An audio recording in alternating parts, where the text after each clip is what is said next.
Well, I did tell you, we're not like any other television station, and we don't intend to be either. So the fact that you're getting our Christmas special on New Year's Eve isn't at all abnormal for us. But then again, I'm not sure when you'll watch it, so it could be that it's July sometime when you turn to this and find out that it's New Year's Eve all over again when it's supposed to be Christmas. Anyway, I don't want to confuse you. We've got a wee Christmas special for you, a two-parter, a part tonight, which is New Year's Eve, and is our Christmas special, which we'll just have a little bit of reminisce, and then tomorrow all your favourites, Jenry, Edward Stick, Ivan, that beautiful voice of Eva. I think I said Ivan, and I meant Eva. Forgive me, Eva, but it's a beautiful voice and a beautiful lady. Along with Dandelion Charm and Melissa Conti, who waded through the snow in New York to bring us Santaco. What's Santaco? Well, find out. It's all very Christmassy. So stay with us. Have a bit of a Christmas still. And then we'll see you in the new year, which isn't very far from now. And we'll perhaps have another bit of a laugh with Mirador. Laughing Lewis, that's what it's all about. Bye.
Norman rule officially got underway on Christmas Day 1066.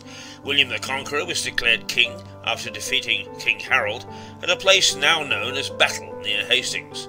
The coronation took place at Westminster Abbey, but the partying inside at the event was so raucous, security guards outside worried that a rebellion was taking place and broke in.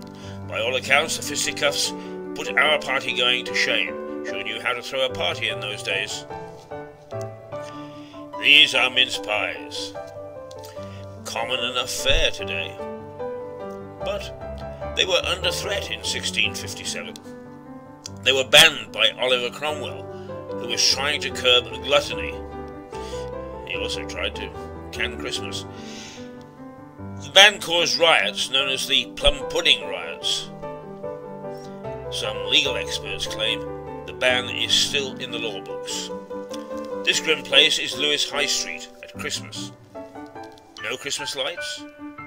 No, but Lewes isn't a miserable town. Its council is. No cash for lights this year, unlike London. Whee! But then, administration of Lewes switched to Eastbourne this year. Can't you guess?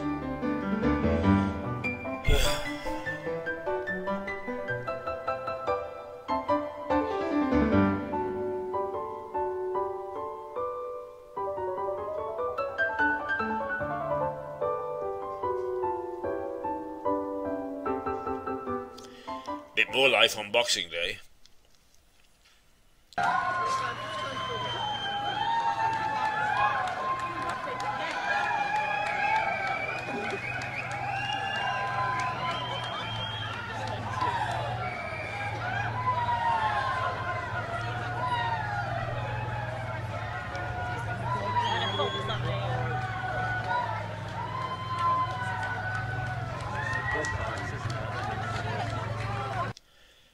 The South Downs and Erridge Hunt meets on Boxing Day outside the White Hart Coaching Inn in Lewes. It's been meeting there for about 75 years. But there's usually a bit of a dust-up when the anti-hunt brigade turn up. 2 events for the price of 1. The colourful redcoats of the hunters,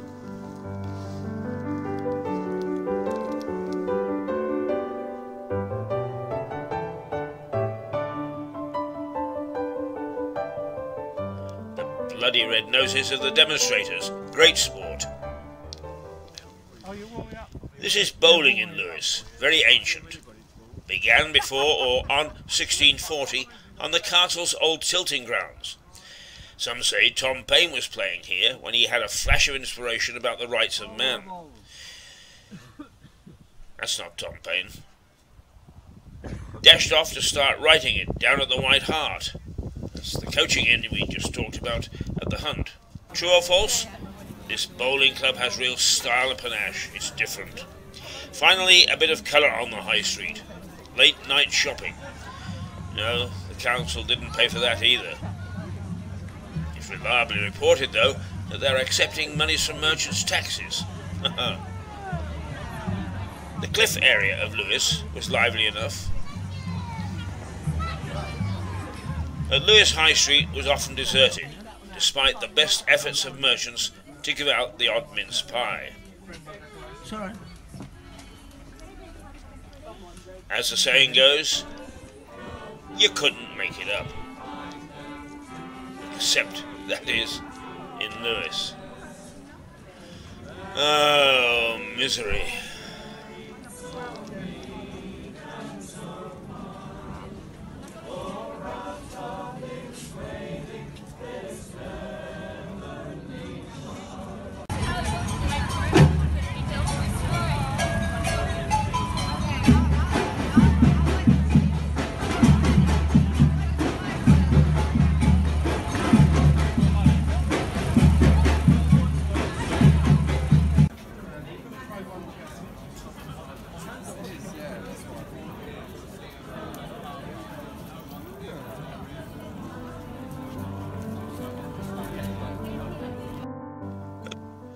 But there was an upside.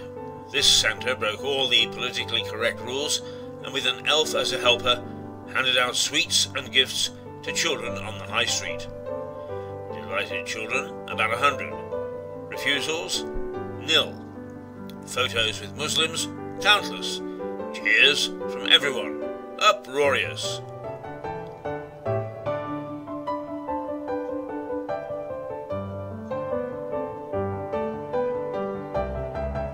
Okay, Gov, I'll come quietly.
There's tons of sport on TV over Christmas, so why should we compete?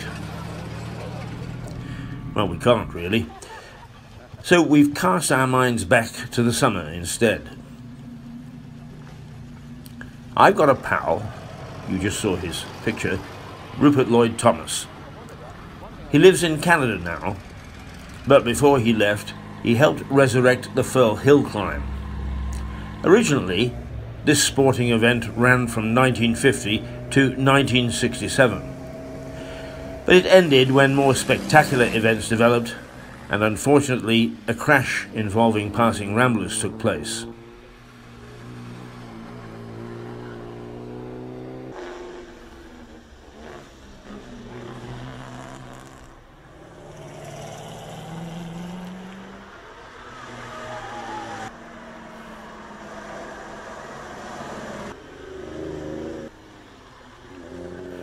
It's a fine spectacle.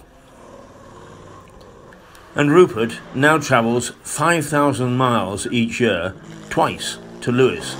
That's a total of 10,000 miles.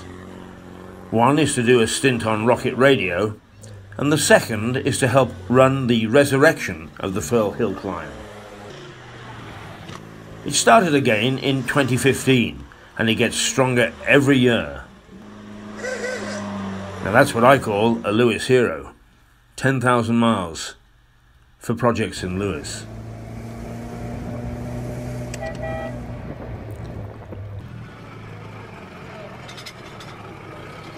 Look at these magnificent machines. Afternoon.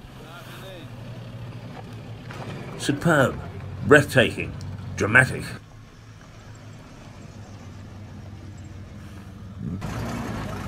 Well done, Rupert.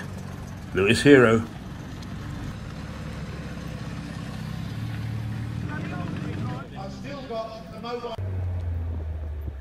Long may this sporting event continue. And with the sort of support it's had since 2015, it looks set to have a long run. The Firle Hill Climb. Next one, 2018. Watch out for it.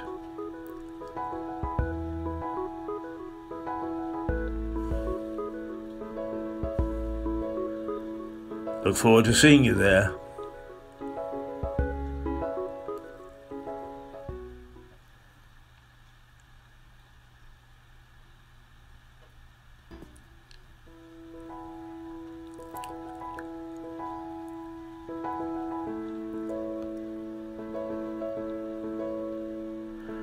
Time to go home. The Firle Hill Climb. An event worthy of your attention.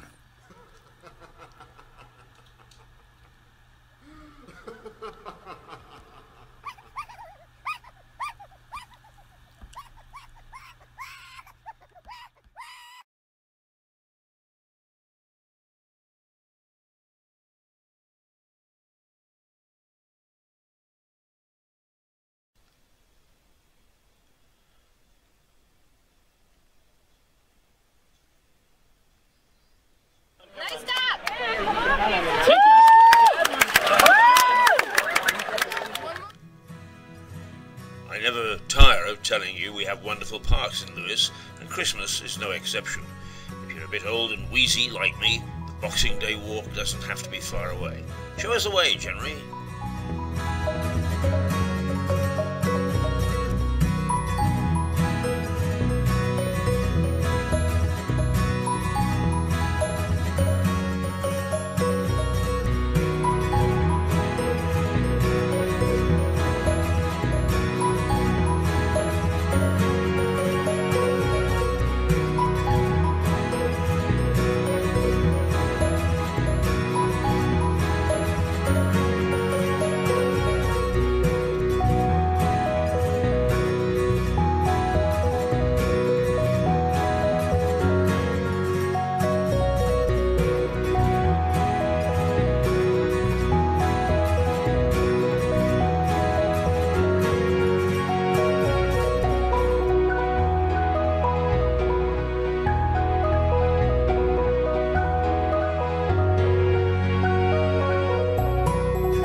I don't think it's 7 ounce and minor league games. Just how much